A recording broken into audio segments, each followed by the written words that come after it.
আজকে আমরা ধারকত্ব ধারক এই অধ্যায়ের ধারক নিয়ে আলোচনা করব। ধারক কি না, ধারক একটি ব্যবস্থা। ধারক হচ্ছে একটি ব্যবস্থা যার সাহায্যে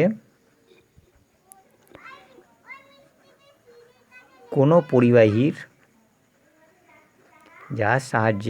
পরিবাহীর ধারকত্ব বৃদ্ধি করা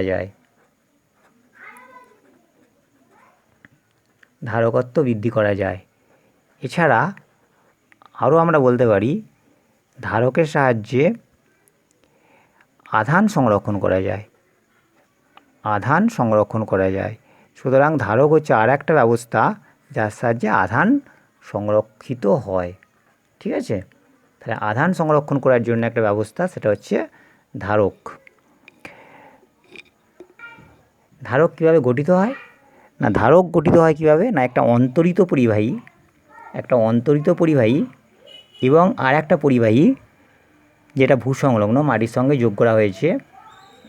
দেখো, এটা একটা অন্তরিত পরিবাহী আর একটা পরিবাহী যেটা হচ্ছে ভূসংলগ্ন, এবং এদের মাঝখানে বায়ু বা কাঁচ বা অপর কোনো মাধ্যম দ্বারা পূর্ণ করলেই একটি ধারক গঠিত হয়। তাহলে ধারক কীভাবে গঠিত হয় না, একটা অন্তরিত পরিবাহী আর একটা হচ্ছে পরিবাহী যেটা মাটির সঙ্গে যুক্ত করা আছে ভূসংলগ্ন, এবং এই দুটো পরিবাহীর মাঝখানে যদি বায়ু, কাঁচ বা কোনো মাধ্যম রাখা হয় তাহলেই একটি ধারক গঠিত হয়। এখন ধারক কিভাবে আধান সংরক্ষণ করে বা ধারক কিভাবে ধারকত্ব বৃদ্ধি করে তা আমরা একটু সহজ করে বুঝিয়ে নেব। দেখো, বুঝতে গেলে একটা ছবি আঁকছি। এ এবং বি, এতে একটি তড়িৎযন্ত্রের সঙ্গে যুক্ত করা হয়েছে। একে একটি তড়িৎযন্ত্রের সঙ্গে যুক্ত করা হয়েছে।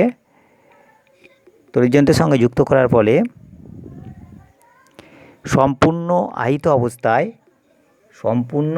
অবস্থায় এর বিভব হচ্ছে ভি। সম্পূর্ণ আহিত অবস্থায় এর বিভব ভি। সম্পূর্ণ আহিত অবস্থায় এর বিভব হলো ভি প্লাস ভি। ধারকত্ব হলো সি। তাহলে আধান কত হবে? আধান হবে, আমরা জানি কিউ সমান সিভি। তাহলে কী বললাম না, এ পাতটাতে একটা তড়িৎযন্ত্র যুক্ত করা হয়েছে, এর বিভব হচ্ছে প্লাস ভি, ধারকত্ব হচ্ছে সি, তাহলে আধান হচ্ছে কিউ সমান সিভি। এবার এটাতে যেহেতু তড়িৎযন্ত্র যুক্ত করা হয়েছে তাহলে এর মধ্যে প্লাস আধান আহিত হয়েছে। কেন না, প্লাস ভি ধরে নিয়েছি আমি, তাহলে এর মধ্যে প্লাস আধান আহিত হয়েছে। এ পাতে প্লাস আধান আহিত হয়েছে।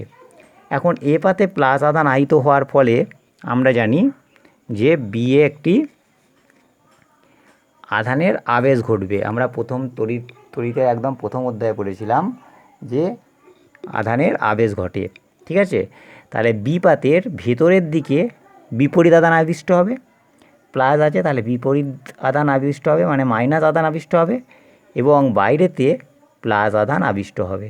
ভালো করে বোঝো। তাহলে আমি এ পাতটাকে একটা তড়িৎযন্ত্রের সঙ্গে যুক্ত করেছি, তার বিভব প্লাস ভি, সুতরাং এতে প্লাস আধান আহিত হয়েছে। এখন এর পাশের পাত বিতে কী হয়েছে না, বি এর ভিতরের পৃষ্ঠে মাইনাস আধান এবং বাইরের পৃষ্ঠে প্লাস আধান আবিষ্ট হয়েছে। এবার একটু ভালো করে বুঝে নাও যে এর প্লাস আধান এবং বি এর এই মাইনাস আধান এরা পরস্পরকে প্রশমিত করছে। তাহলে বি এর এই মাইনাস আধানের জন্যে এর বিভব কিছুটা কমে যাবে। ঠিক আছে, তাহলে কি বললাম না, বি এর ভিতরের পৃষ্ঠের এই মাইনাস আধান এই এর প্লাস আধানকে কিছুটা প্রশমিত করে দেবে, প্রশমিত করার ফলে এর বিভব কিছুটা কমে যাবে। আবার বিয়ের এই বাইরের পৃষ্ঠে প্লাস আধান আছে, তাহলে এই বাইরের পৃষ্ঠে প্লাস আধান আবার এর বিভবকে বাড়িয়ে দেবে। তাহলে বিয়ের ভিতরের পৃষ্ঠের মাইনাস আধান এর বিভবকে কমিয়ে দেবে, কিন্তু বিয়ের বাইরের পৃষ্ঠের প্লাস আধান এর বিভবকে কিছুটা বাড়িয়ে দেবে। কিন্তু বিয়ের এই মাইনাস আধানটা এর কাছাকাছি আছে বলে, বিয়ের মাইনাস আধানটা এর কাছাকাছি আছে বলে সামগ্রিকভাবে এর বিভব কিছুটা কমে যাবে। তাহলে এর বিভব কিছুটা কমে গেলে আমরা জানি সি সমান কিউ বাই ভি, অর্থাৎ বিভব যদি কমে যায় ধারকত্ব বৃদ্ধি পাবে, সি সমান কিউ বাই ভি। সুতরাং এর ধারকত্ব বৃদ্ধি পেল। বোঝা গেল কীভাবে কী হলো? তাহলে না, আমরা এতে তড়িৎযন্ত্র যোগ করেছিলাম, এতে তড়িৎযন্ত্র যোগ করার ফলে প্লাস ভি এর আধান, এদের বিভব হয়েছে প্লাস ভি, তাহলে প্লাস ভি দেওয়ার জন্যে এতে প্লাস আধান আবিষ্ট হয়েছে। এতে বিতে ঠিক বিয়ের ভেতরের পৃষ্ঠে মাইনাস আধান এবং বাইরের পৃষ্ঠে প্লাস আধান আবিষ্ট হয়েছে। এটা আমরা স্থির তড়িতের একদম প্রথম চ্যাপ্টারে পড়েছিলাম। বিয়ের ভেতরের পৃষ্ঠে মাইনাস আধান এবং বাইরের পৃষ্ঠে প্লাস আধান আবিষ্ট হয়েছে। এবারে বিয়ের ভেতরের পৃষ্ঠে মাইনাস আধানের জন্যে এর বিভব কিছুটা কমে যাবে, কেননা মাইনাস প্লাসকে প্রশমিত করবে, কিছুটা বিভব কমে যাবে। আবার বাইরের পৃষ্ঠে প্লাস আধানের জন্যে এর বিভব কিছুটা বেড়ে যাবে, কিন্তু বিয়ের মাইনাস আধানটা এর কাছাকাছি থাকার জন্যে সামগ্রিকভাবে এর বিভবটা কমে যাবে। তাহলে এর বিভব যদি কমে যায়, আমরা জানি সি সমান কিউ বাই ভি, সুতরাং সি এর সঙ্গে ভি এর সম্পর্ক ব্যস্ত সমানুপাতিক, সুতরাং ভিটা কমে যাওয়ার জন্যে ধারকত্ব আলটিমেটলি বৃদ্ধি পাবে, এর ধারকত্ব বৃদ্ধি পাবে। এবারে যদি আমরা এই পাতটাকেই মানে এ পাত যেমন ছিল এ পাতে তো প্লাস আধান আবিষ্ট হয়েছিল, কেননা এ পাতের বিভব হচ্ছে প্লাস ভি ছিল, আর বি এর ভেতরের পৃষ্ঠে মাইনাস আধান আবিষ্ট হয়েছিল আর বাইরের পৃষ্ঠে প্লাস আধান আবিষ্ট হয়েছিল। এখন আমরা একে যদি মাটির সঙ্গে যুক্ত করে দিই, তাহলে একে যদি আমরা মাটির সঙ্গে যুক্ত করে দিই, এই প্লাস আধানগুলো কিন্তু আর থাকবে না, এই প্লাস আধানগুলো সব মাটিতে চলে যাবে। তাহলে এই প্লাস আধানগুলো সব ভূসংলগ্ন হওয়ায় মাটিতে চলে যাবে, তখন শুধু বি পাতে থাকবে মাইনাস আধান। তাহলে বি এর মাইনাস আধানের জন্যে এর বিভব অনেকটা কমে যাবে। ভালো করে বুঝে দেখো, বি এর এই প্লাস আধানগুলো এখন আর নেই, মাটিতে চলে গেছে। তাহলে বি এর এই মাইনাস আধানের জন্যে এর বিভব আগের থেকে অনেকটা বেশি কমে যাবে, কারণ সি সমান কিউ বাই ভি। তাহলে বিভব যদি অনেকটা কমে যায়, সি সমান কিউ বাই ভি আমরা জানি, তাহলে বিভব যদি অনেকটা কমে যায় ধারকত্ব আগের থেকে বৃদ্ধি পাবে। সুতরাং ভূসংলগ্ন করার ফলে আগে তার যা ধারকত্ব পেয়েছিলাম, এখনের ধারকত্বটা তার থেকে বেড়ে গেল। এইভাবে ভূসংলগ্ন একটি পরিবাহীর সাহায্যে অপর একটি অন্তরিত ও তড়িৎগ্রস্ত পরিবাহীর ধারকত্ব বৃদ্ধি করা যায়। ঠিক আছে? তাহলে কি বললাম না, ভূসংলগ্ন একটি পরিবাহীর সাহায্যে, যে ভূসংলগ্ন করা হলো, ভূসংলগ্ন একটি পরিবাহীর সাহায্যে অপর একটি অন্তরিত ও তড়িৎগ্রস্ত পরিবাহীর, কোনটা না এর ধারকত্ব আমরা বৃদ্ধি করতে পারলাম। কার সাহায্যে? বিয়ের সাহায্যে আমরা এর ধারকত্ব বৃদ্ধি করতে পারলাম কি করে না, বিকে আমরা ভূসংলগ্ন করে। তাহলে ভূসংলগ্ন একটি পরিবাহীর সাহায্যে অপর একটি অন্তরিত ও তড়িৎগ্রস্ত পরিবাহী ধারকত্ব বৃদ্ধি করা যায়। ধারকের ধারকত্বর নির্ভরশীলতা। ধারকের ধারকত্ব কোন কোন বিষয়ের উপর নির্ভর করে? ধারকের ধারকত্ব কোন কোন বিষয়ের উপর নির্ভর করে? 1. তড়িৎগ্রস্ত পাতের ক্ষেত্রফল।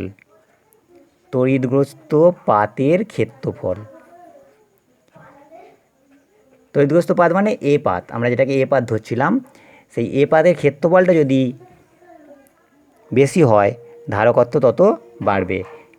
তড়িৎগ্রস্ত পাতের ক্ষেত্রফল বেশি হলে ধারকত্ব বৃদ্ধি পাবে। এটা মনে রাখতে হবে যে তড়িৎগ্রস্ত পাতের ক্ষেত্রফল যদি বেশি হয় ধারকত্ব বৃদ্ধি পাবে। 2 কি না, পরিবাহী পাত দুটির মধ্যবর্তী দূরত্ব, এই যে পরিবাহী পাত, দুটো পাত নিয়ে হয়েছিল, একটা এ পাত একটা বি পাত, এই দুটো পাতের মধ্যবর্তী দূরত্বটা, মধ্যবর্তী দূরত্ব যত বেশি হবে, মধ্যবর্তী দূরত্ব যত বেশি হবে ধারকত্ব তত কমে যাবে, আর মধ্যবর্তী দূরত্ব যত কম হবে তত ধারকত্ব বেশি হবে। দূরত্ব কম হলে ধারকত্ব বাড়বে। কেন বাড়বে বলতে পারবে? দেখো আগেরটা থেকেই বুঝতে পারবে। দূরত্বটা যতটা কম হবে, দূরত্বটা যতটা কম হবে তার মানে এই মাইনাসটা আরও কাছাকাছি চলে আসবে, তাহলে দূরত্বটা যতটা কম হবে তার মানে ভিটা তত কমে যাবে, তাই তো? ভিটা তত কমে যাবে, আরও বেশি প্রশমিত করে দেবে, তার ফলে ভিটা অনেকটা কমে যাবে, ভি কমে যাওয়ার জন্যে সি বেড়ে যাবে। তাহলে দূরত্ব যত কম হবে ধারকত্ব তত বেড়ে যাবে। 3 নম্বর হচ্ছে যত দূরত্ব কমে যাবে ধারকত্ব তত বেড়ে যাবে। আর 3 নম্বর হচ্ছে পরিবাহী পাত দুটির মধ্যবর্তী মাধ্যমের প্রকৃতি। পাত দুটির মধ্যবর্তী মাধ্যমের প্রকৃতি। পরিবাহীর এই যে পাত দুটো আছে, এই পাত দুটোর মাঝখানে যদি বায়ু মাধ্যম রাখা হয় তাতে ধারকত্বটা যা না বেশি হবে, তার জায়গায় যদি অন্তরক পদার্থ যেমন প্যারাফিন, কাঁচ, কাগজ ইত্যাদি রাখলে ধারকত্ব আরও বেশি বেড়ে যাবে। তাহলে কি না, পাত দুটির মধ্যবর্তী স্থানে বায়ুর বদলে যদি অন্য কোনো অন্তরক পদার্থ যেমন প্যারাফিন, কাঁচ, কাগজ ইত্যাদি রাখা হয় তাহলে ধারকত্ব বৃদ্ধি পাবে। ধারককে কোথায় কোথায় ব্যবহার করা হয়? পরিবর্তী পরিবাহী প্রবাহের ক্ষেত্রে ধারক প্রচুর পরিমাণে ব্যবহার করা হয়। ইলেকট্রনিক্স যন্ত্রপাতিতে, বর্তমানে ইলেকট্রনিক যন্ত্রপাতি, রেডিও, টেলিভিশন, টেলিগ্রাফ, টেলিফোন প্রভৃতিতে ধারক ব্যবহার করা হয়। ঠিক আছে, মনে রাখবে এটা। আচ্ছা, ধারকের আধান কি? ধারকের আধান আমাদের এখন জানতে হবে। টোটাল ধারকের আধান কত? না, ধারকের আধান বলতে যে কোনো একটা পাত, দুটো পাত আমরা নিয়ে একটা ধারক গঠিত হয় বলেছি, হ্যাঁ, কিন্তু ধারকের আধান বলতে গেলে আমরা যে কোনো একটা পাতকে বলবো। ধারকের আধান বলতে গেলে যে কোনো একটি পাতের আধানকে বোঝাবে। ধারকের একটি পাতে যদি প্লাস কিউ আধান থাকে, তাহলে অপর পাতে মাইনাস কিউ আধান থাকবে। তাহলে টোটাল আধান হচ্ছে কিউ মাইনাস কিউ সমান 0। ঠিক আছে, তাই ধারকের আধান বলতে মোট আধান বোঝায় না, একটা পাতের আধানকে বোঝায়। ঠিক আছে, ধারকের আধান বলতে গেলে কি বোঝায় না, একটি পাতের আধানকে বোঝায়। ধারকের আধান বলতে মোট আধানকে বোঝায় না। আদর্শ ধারক কি না, ধারকযুক্ত তড়িৎ বর্তনীকে কোনো উচ্চ বিভবে উৎসের সঙ্গে যোগ করলে ধারক উচ্চ বিভবে আহিত হয়। ধারকযুক্ত তড়িৎ বর্তনীকে কোনো উচ্চ বিভব উৎসের সঙ্গে যোগ করলে ধারক উচ্চ বিভবে আহিত হয়। অর্থাৎ কী বললো না, ধারকযুক্ত তড়িৎ বর্তনীকে একটা বর্তনীতে ধারক যুক্ত করা আছে, তাকে যদি আমরা উচ্চ বিভবে যুক্ত করি, একটা ধারককে, এটা একটা ধারক, এই ধারককে যদি আমরা একটা উচ্চ বিভবে যুক্ত করি,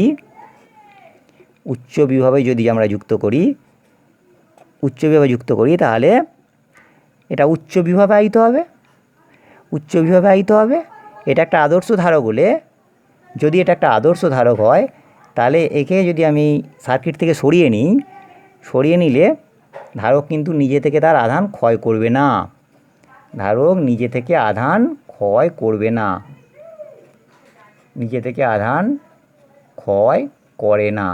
আদর্শ ধারক হলে নিজে থেকে আধান ক্ষয় করে না, মনে রাখবে।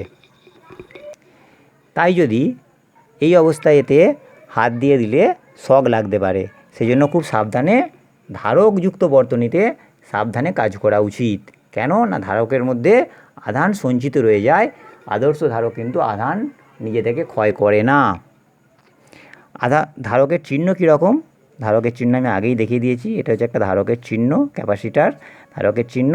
আর এটা হচ্ছে পরিবর্তনশীল যদি ধারক হয় তাহলে এখানটায় একটা তীর চিহ্ন দিতে হবে। এটা হচ্ছে পরিবর্তনশীল ধারকের চিহ্ন।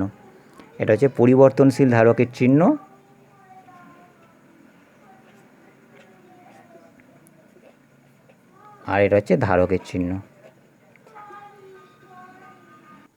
এবার আমরা পড়ব ধারকের চার্জিং ও ডিসচার্জিং। ধারকের চার্জিং ও ডিসচার্জিং। চার্জিং কিন্তু আমরা আগেই পড়ে নিয়েছি। চার্জিং মানে এতে আধান যুক্ত, আধান দেওয়া। কীভাবে আমরা আধান দেব না, একটা ধারককে একটা বর্তনীর সঙ্গে যুক্ত করে, একটা ধারককে একটা বর্তনীর সঙ্গে যুক্ত করে তাহলে তাদের তড়িৎ-আধান জমা হবে। এটাই হচ্ছে ধারকের চার্জিং। তাহলে একটা ধারককে একটা ব্যাটারির সঙ্গে যদি যুক্ত করা হয়, একটা ধারককে যদি একটা ব্যাটারির সঙ্গে যুক্ত করা হয় তাহলে এতে আধান জমা হবে। এটাই হচ্ছে তার চার্জিং। ঠিক আছে, একটা ধারককে একটা যদি ব্যাটারির সঙ্গে যুক্ত করা হয় তাহলে তা আধান জমা হতে থাকবে। এটাই হচ্ছে তার চার্জিং। কিন্তু আমরা এই একটু আগে পড়লাম, যদি আদর্শ ধারক হয় কী হবে? আদর্শ ধারক হলে ব্যাটারিটা খুলে নিলেও এটা ব্যাটারি ইএমএফ ধরো, এই ব্যাটারিটা খুলে নিলেও কী হবে না, এর মধ্যে চার্জ কিন্তু নষ্ট হবে না। তাহলে তুমি এটাকে ডিসচার্জিং কীভাবে করবে না, দুটো পাতের মধ্যে সংযোগ ঘটিয়ে, তার দিয়ে সংযোগ ঘটিয়ে এর মধ্যে আস্তে আস্তে ডিসচার্জিং করতে হবে। দুটো পাতের মধ্যে যদি তার দিয়ে আস্তে আস্তে সংযোগ করা হয় তাহলে আধানগুলো আস্তে আস্তে ক্ষয় হতে থাকবে। এটা হচ্ছে তার ডিসচার্জিং। যদি আমরা আইটি সময়ের সঙ্গে যদি আমরা সময়ের সঙ্গে যদি আমরা প্রবাহ মাত্রার একটা লেখচিত্র আঁকি, মানে চার্জিংয়ের ক্ষেত্রে এটা হচ্ছে চার্জিং আর এটা হচ্ছে ডিসচার্জিং। ঠিক আছে, এটা হচ্ছে -I, এটা হচ্ছে চার্জিংয়ের লেখচিত্র আইটি, এটা ডিসচার্জিংয়ের লেখচিত্র -IT। ঠিক আছে, এখন আমরা ধারকের বিভব নিয়ে আলোচনা করব। ধারকের বিভব কি না, একটা ধারকের মধ্যে দুটো পরিবাহী থাকে। তাহলে কোনো ধারকের অন্তরিত পরিবাহীটিকে আহিত করলে সেটি যে বিভব লাভ করে, অন্তরিত পরিবাহীটিকে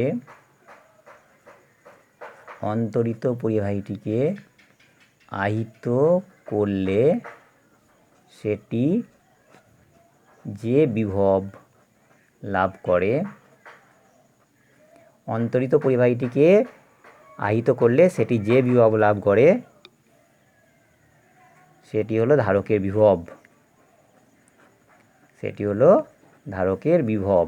ঠিক আছে, তাহলে ধারকের ধারকত্ব কি? আমরা ধারকত্ব তো পড়েছি। ধারকত্ব কি? ধারকত্ব সমান C সমান Q/V ছিল, মনে পড়ছে? ধারকত্ব C সমান Q/V ছিল। তাহলে ধারকের ধারকত্ব কী হবে? ধারকের ধারকত্ব সমান ধারকের কিউ মানে আধান। তাহলে ধারকের একটি পরিবাহীর আধান,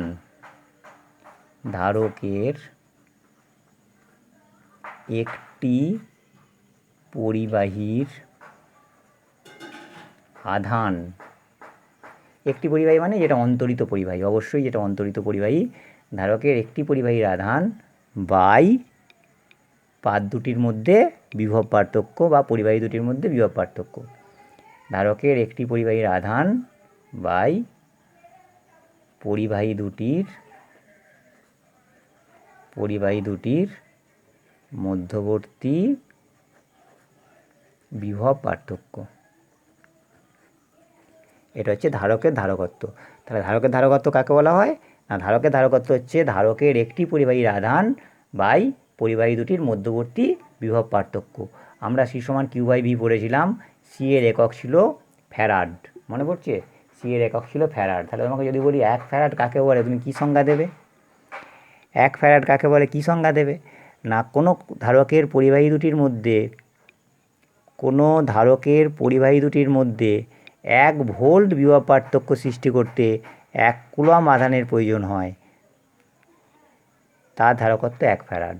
তাহলে 1 ফ্যারাড সমান 1 কুলম্ব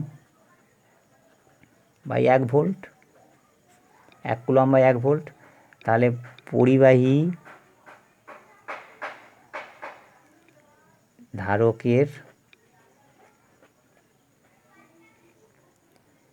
পরিবাহী দুটির মধ্যে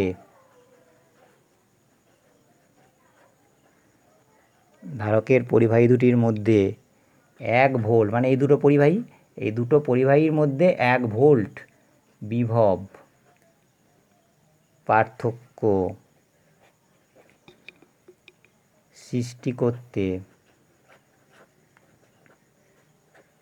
1 কুলম্ব আধানের প্রয়োজন হয়।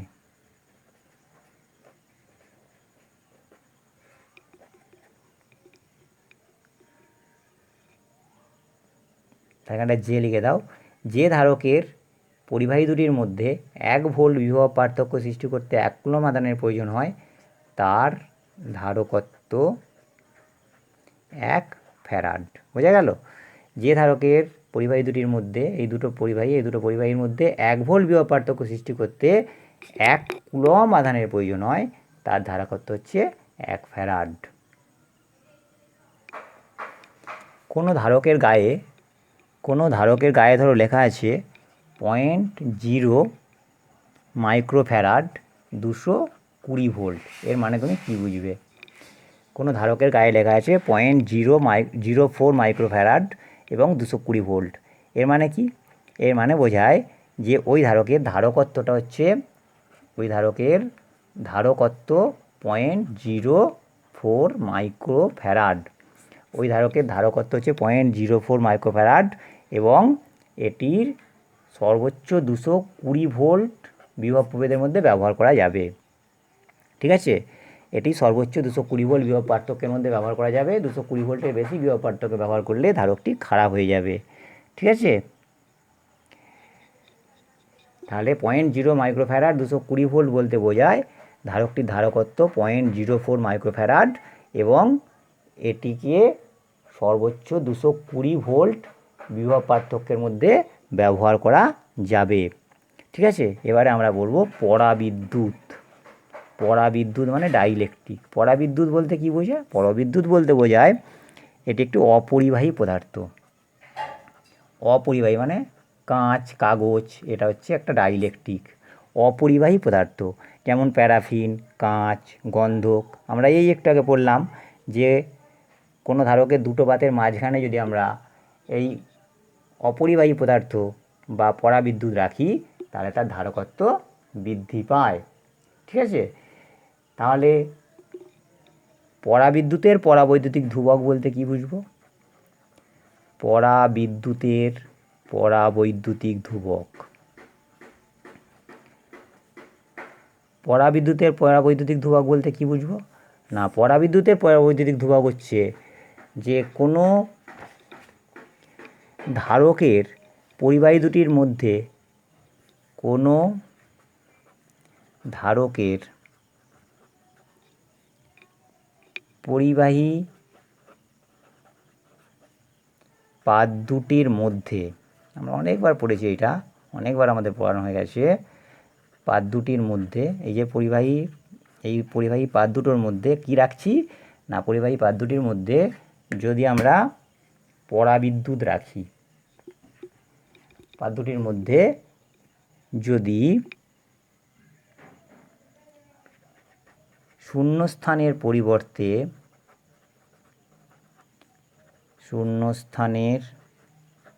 পরিবর্তে কোনো অন্তরক পদার্থ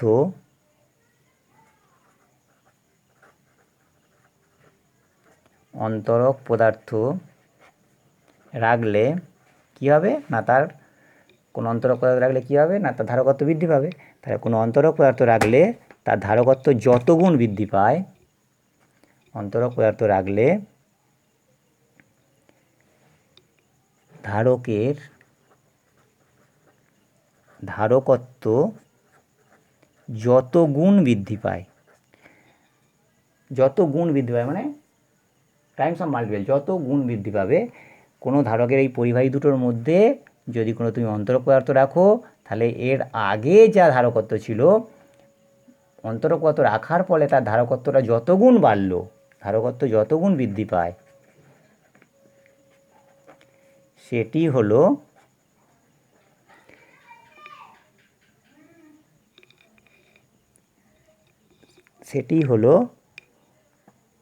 পরাবিদ্যুতের পরাবৈদ্যুতিক ধ্রুবক।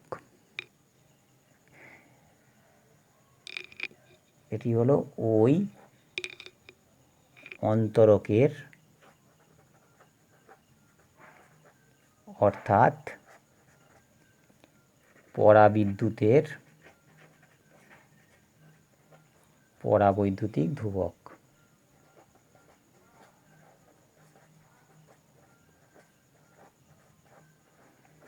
ঠিক আছে, এখানে কে দিয়ে লেখা হয়, ছোট হাতের কে দিয়ে লেখা হয়, এটাকে ছোট হাতের কে দিয়ে লেখা হয়।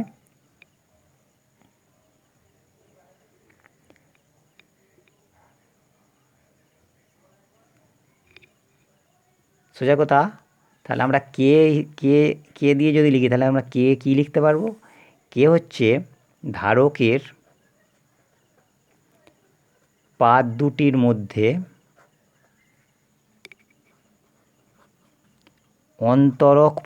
অন্তরক পদার্থ থাকা অবস্থায় ধারকত্ব।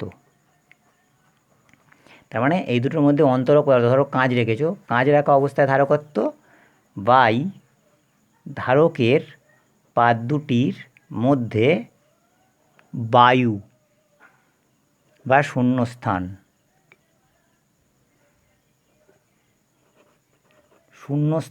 বা বায়ু থাকা অবস্থায় ধারকত্ব। বোঝা গেল? তাহলে ধারকের পাত দুটির মধ্যে অন্তরক পদার্থ থাকা অবস্থা ধারকত্ব, এর মধ্যে কাঁচ থাকা অবস্থা ধারকত্ব, আর এটা শূন্যস্থান থাকা অবস্থা ধারকত্ব, এদের একটা অনুপাত। সুতরাং এটি একটি সংখ্যা মাত্র, এটি একটি বিশুদ্ধ সংখ্যা মাত্র, এর কোনো একক নেই, এটি একটি বিশুদ্ধ সংখ্যা মাত্র। এর মান সবসময় একের চেয়ে বেশি, একের চেয়ে বেশি, এর মান একের চেয়ে বেশি। এটি একটি বিশুদ্ধ সংখ্যা মাত্র, এর মান একের চেয়ে বেশি। একে আমরা আপেক্ষিক আবেশিক ধারকত্বও বলি। এর আর একটা নাম হচ্ছে আপেক্ষিক আবেশিক ধারকত্ব। একে আমরা আপেক্ষিক আবেশিক ধারকত্বও বলি। ঠিক আছে, এর আর একটা সংজ্ঞা হচ্ছে আপেক্ষিক আবেশিক ধারকত্ব। তাহলে তোমাকে যদি বলে যে আপেক্ষিক আবেশিক ধারকত্ব কাকে বলে, না ধারকের পাত দুটির মধ্যে অন্তরক পদার্থ থাকা অবস্থা ধারকত্ব বাই ধারকের পাত দুটির মধ্যে শূন্যস্থান থাকা অবস্থায় ধারকত্ব, এই অনুপাতটাই হচ্ছে আপেক্ষিক আবেশিক ধারকত্ব। এটা একটা সংখ্যা মাত্র, তাই এর মান এক, এর কোনো একক নেই, এর মান একের চেয়ে সবসময় বেশি হয়। ঠিক আছে, এখানে একটা প্রশ্ন পড়ে যে কাঁচের পরাবৈদ্যুতিক ধ্রুবক 8.5 বলতে কী বোঝো? কাঁচের পরাবৈদ্যুতিক ধ্রুবক 8.5 বলতে বোঝায়, তুমি সহজেই বলতে পারবে যে ধারকের পাত দুটির মধ্যে কাঁচ রাখা অবস্থায় ধারকত্ব বাই ধারকের পাত দুটির মধ্যে শূন্যস্থান থাকা অবস্থায় ধারকত্বের মান হচ্ছে 8.5, তাই তো? তার মানে বোঝায় কি না, কোনো ধারকে বায়ুর পরিবর্তে পরাবৈদ্যুতিক হিসাবে কাঁচ ব্যবহার করলে ধারকটির ধারকত্ব 8.5 গুণ বৃদ্ধি পায়। কি বললাম না, ধারকের দুটি পাতের মধ্যে বায়ুর পরিবর্তে যদি কাঁচ ব্যবহার করা হয় তাহলে ওই পরিবাহীটির ধারকত্ব 8.5 গুণ বৃদ্ধি পাবে। তাহলে কোনো ধারকে বায়ুর পরিবর্তে পরাবৈদ্যুতিক হিসাবে, কোনো ধারকে বায়ুর পরিবর্তে পরাবিদ্যুৎ হিসাবে যদি কাঁচ ব্যবহার করা হয়, কাঁচ ব্যবহার করলে ধারকত্ব 8.5 গুণ বৃদ্ধি পায়। বোঝা গেল? খুব সোজা।